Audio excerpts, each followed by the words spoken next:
Indian railway employees federation के आह्वान पर अखंड रेलवे कर्मचारी संघ यानी ARKS के नेतृत्व में बुधवार को बिलासपुर में रेलवे कर्मचारियों ने जोरदार प्रदर्शन किया। इस धरना प्रदर्शन का मुख्य उद्देश्य NPS यानी नई पेंशन स्कीम के खिलाफ विरोध दर्ज करना और पुरानी पेंशन योजना यानी OPS को बहाल कराने की मांग करना है।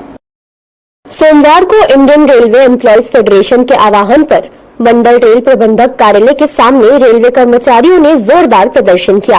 अखंड रेलवे कर्मचारी संघ के नेतृत्व वाले इस धरना प्रदर्शन का उद्देश्य नई पेंशन स्कीम के खिलाफ विरोध दर्ज कर पुरानी पेंशन योजना बहाल कराने की मांग करना है। रेलवे कर्मचारी एकजुट होकर सरकार से मांग कर रहे हैं कि निजीकरण और निगमीकरण की नीतियों को रोका जाए, NPS को खत्म कर OPS को फिर से लागू किया जाए और रेल अप्रेंटिस को स्थायी नौकरी दी जाए। इस धरने में बड़ी संख्या में रेलवे कर्मचारी शामिल हुए। उनका कहना है कि अगर उनकी मांगे नहीं मानी गई तो वे आंदोलन और तेज करेंगे।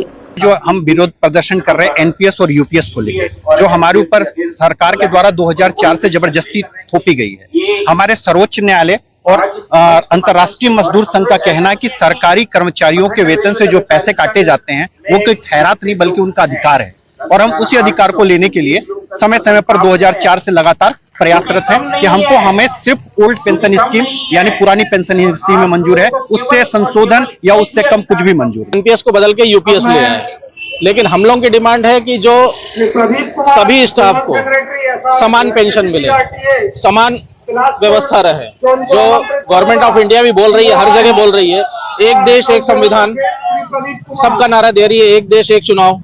तो हम भी यही बोल रहे हैं कि जब सभी कर्मचारी हैं, सभी राजनेता को पेंशन मिल रही है, सभी पुराने कर्मचारियों को मिल रही है, तो जो नए कर्मचारी आ रहे हैं उनको भी पुरानी पेंशन व्यवस्था में लाया जाए और जब तक ये पुरानी पेंशन नहीं मिलेगी तब तक हमारा आंदोलन जारी रहेगा। यूनियन के पदाधिकारियों ने कहा है पुरानी पेंशन योजना उनका अधिकार है जिसे लेकर रहेंगे।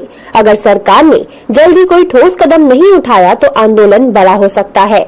रेलवे कर्मचारियों के इस आंदोलन से क्या सरकार पर दबाव बनेगा और क्या OPS की बहाली संभव होगी, यह देखना दिलचस्प होगा। लोकस्वर के लिए भूपेंद्र सिंह राठौर की रिपोर्ट। आप देख रहे हैं हल्ला बोल संजय प्रसाद के साथ। बिलासपुर से आपको बताना चाहेंगे इस धरना प्रदर्शन को लेके। चलिए बात करते हैं यूनियन लीडर से।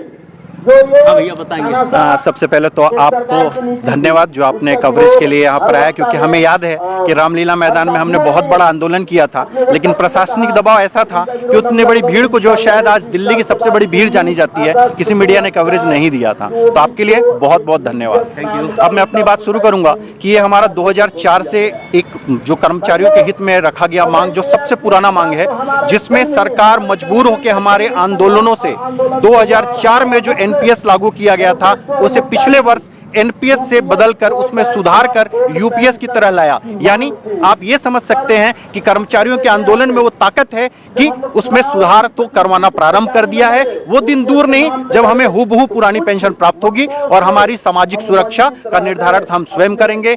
हमें ओल्ड पेंशन स्कीम यानी जो पुरानी पेंशन कहलाई जाती है, जो आपके बुढ़ापे की लाठी होती है, बुढ़ापे का सहारा होता है, वो हम सभी कर्मचारी प्राप्त कर सकेंगे। आप देखेंगे कि सरकार का कैसा दोहरा मापदंड है जब उन्हें अपने लेने की बात आती है, जिसको सेवा कहते हैं। और आप शायद ये जानते होंगे कि सेवा का कोई प्रतिफल नहीं होता है, सेवा निस्वार्थ भाव से की जाती है। जबकि हम कर्मचारी होते हैं, हमारे काम के बदले पैसा दिया जाता है और हम काम करने के बावजूद देखिए सरकार का दोहरा मापदंड अपने लिए सेवा पर पेंशन है लेकिन कार्य पर पेंशन नहीं है। तो आप समझ लीजिए कि किस तरीके का दो भाग नीति है, दोगलापन है। तो मैं चाहूंगा इस सरकार से कि हम कर्मचारियों के भविष्य को देखते हुए हमें ओल्ड पेंशन स्कीम दे दें। हमें उससे कम कुछ भी स्वीकार नहीं है। आप कितना भी संशोधन कर लें, सुधार कर लें, लेकिन OPS के अलावा कर्मचारी कुछ भी लेने को तैयार नहीं है।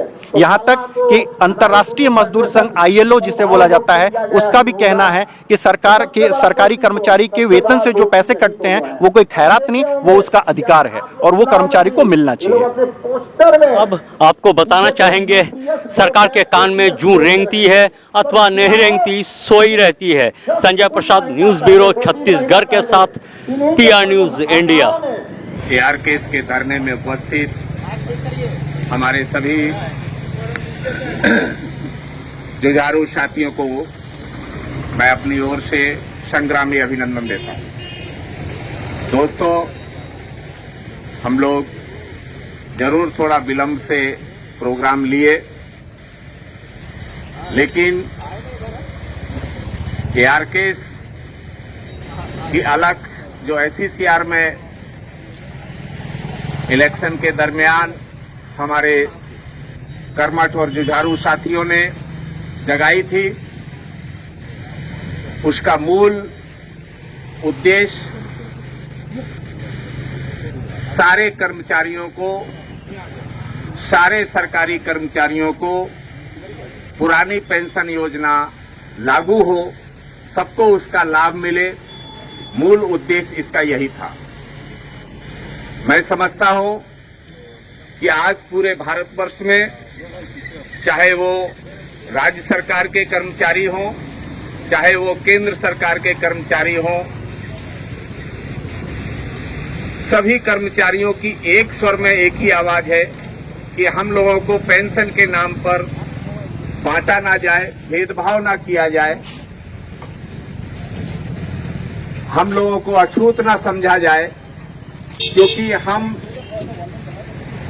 भारत सरकार के सबसे विश्वसनीय, सबसे भरोसेमंद और उसकी ताकत है कर्मचारी। एक कर्मचारी अपना पूरा जीवन सरकार के प्रति समर्पित होकर के राष्ट्र प्रेम की भावना से अपना कार्य करता है। बुढ़ापे में उसकी सामाजिक और पारिवारिक सुरक्षा का दायित्व भी सरकार के ऊपर ही है। लेकिन हम लोग अंग्रेजों को कोसते हैं, गोरे अंग्रेज चले गए, लेकिन काले अंग्रेज उन्हीं की नीतियों को अपनाकर हम लोगों में भेद करके हमारा शोषण कर रहे हैं। आज आप देखेंगे कि हमारे चाहे रेलवे हो, चाहे स्टेट गवर्नमेंट हो, सेंट्रल गवर्नमेंट हो, सब जगह 3 तरह की व्यवस्थाएं, 2 नहीं 3 तरह की व्यवस्थाएं। अभी पेंशन में भी 3 तरह की कर दिया, लेकिन वर्किंग कंडीशन में 3 और 4 तरह की व्यवस्थाएं कर दिया है। एक ओल्ड पेंशन स्कीम, एक न्यू पेंशन स्कीम, एक यूपीएस, एक संविदा।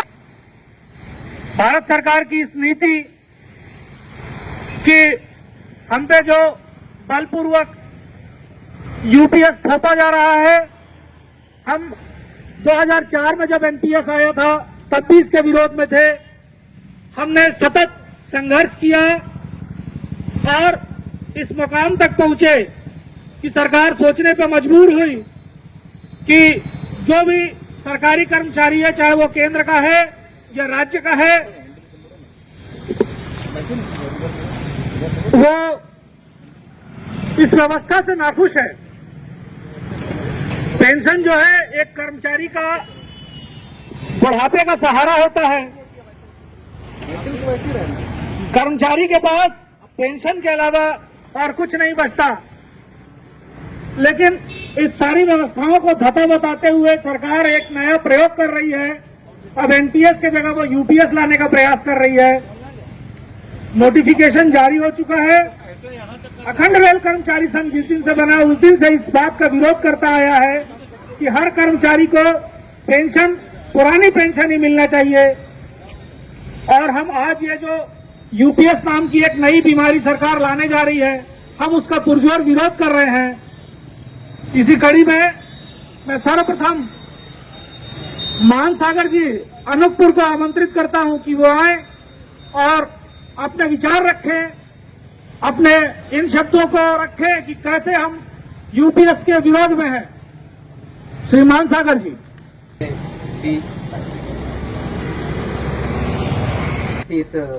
जितने भी एआरकेएस के हमारे साथी भाई हैं, पहले तो उन सब का हार्दिक स्वागत करते हैं, क्योंकि हर किसी ने अपना कीमती समय निकाल करके यहाँ उपस्थित हुए हैं और इस विरोध आंदोलन में सभी ने बढ़ चढ़ करके हिस्सा लिया है। तो ये जो एनपीएस यूपीएस का मुद्दा है, वो इसको हमको गंभीरता से लेना पड़ेगा, क्योंकि अगर कोई कर्मचारी है अपना 60 वर्ष तक पूरी तरीके से सेवा देता है और उसके पश्चात मिलना चाहिए पेंशन के रूप में, ताकि वो अपने परिवार का गुजर बसर सही कर सके, तो ये कहीं न कहीं ये दुखद बात है। और हमको एनपीएस यूपीएस के माध्यम से एक दिया जा रहा है, ये हमारे लिए उचित नहीं है दोस्तों। हमको इस लड़ाई में आगे आना पड़ेगा, हमको कोशिश करनी पड़ेगी, सरकार पर दबाव डालना पड़ेगा कि हमको पुरानी पेंशन चाहिए, क्योंकि अगर पूरे देश की व्यवस्था को बनाए रखने के लिए अपने लिए एक अलग व्यवस्था रखेंगे और बाकी जो जनता है उसके लिए अलग व्यवस्था रखेंगे, तो फिर ये तो वही बात हुई ना कि एक संसद पर एक व्यंग है कि एक आदमी आता है वह सिर्फ रोटी बेलता है। सुनिएगा, ध्यान चाहूंगा कि एक आदमी आता है वह सिर्फ रोटी बेलता है, एक दूसरा आदमी भी आता है वह सिर्फ रोटी सेकता है, एक दूसरा आदमी जो आता है वो रोटी सिर्फ सेकता है, एक तीसरा आदमी पहुंचते हैं, वह व्यक्ति न तो रोटी सेकता है न रोटी बेलता है। मैं पूछता हूं यह तीसरा आदमी कौन है? क्या मेरे देश की संसद मौन है? तो ये मौन वाली जो प्रश्न चिन्ह है, इस ओपीएस पर किसकी खिलवाड़ चल रही है, किसकी सहमति है, जो न तो रोटी बेलने का काम कर रहा है न रोटी सेकने का काम कर रहा है, इस ओपीएस से सिर्फ खिलवाड़ करने का काम कर रहे हैं। साथियों, हमारा मंच बड़ा हो, लेकिन जितने भी ट्रेड यूनियन है, मैं इस बात को इसलिए मैं बोल रहा हूं कि हमको सीखने की जरूरत है। यदि जब 24% की वृद्धि हुई, जो जितने भी क्षेत्रीय घटक दल थे, विपक्षी दल थे जो सत्ता में है, कहीं से भी कोई आवाज नहीं आई कि भैया इतने प्रतिशत क्यों बढ़ा रहे हैं, कि देश में तो बहुत बोझ बढ़ जाएगी। लेकिन यही केंद्रीय कर्मचारियों की 2 से 3% की यदि वृद्धि कर ले, तो सुबह अखबार में पढ़ेंगे कि देश पर इतने करोड़ रुपए की बोझ पड़ेगी।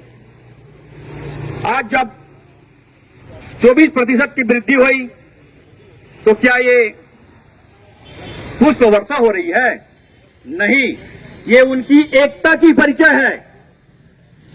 और इस ओपीएस को प्राप्त करना है, यहाँ जितने भी ट्रेड यूनियन को लग रहा है कि मैं लागू कराऊंगा, खास करके जो उनके समक्ष टेबल पर बात करते हैं, भैया आपने कभी एक रूपता दिखाए नहीं, दिखाते तो ये दिन देखना भी नहीं पड़ता। सब जानते हैं कि यहाँ पोस्टर पर कुछ और है, टेबल पर कुछ और है। यह व्यवस्था, इस व्यवस्था की अधूरी कहानी को लिखती है। पूरी कहानी तो तब होगी जब हाँ लिखा जाएगा कि आज 16 तारीख से कैबिनेट में ट्रेड यूनियन की आप सबकी सहमति से पुरानी पेंशन बहाली की जाती है। मित्रों, ये संघर्ष अब बहुत आगे आ चुकी है। 2004 से आज तक की देखिए, अपने पूरी जवानी पर है ये। आज हम लोग एक दिवसीय धरना प्रदर्शन बिलासपुर डीआरएम ऑफिस में कर रहे हैं।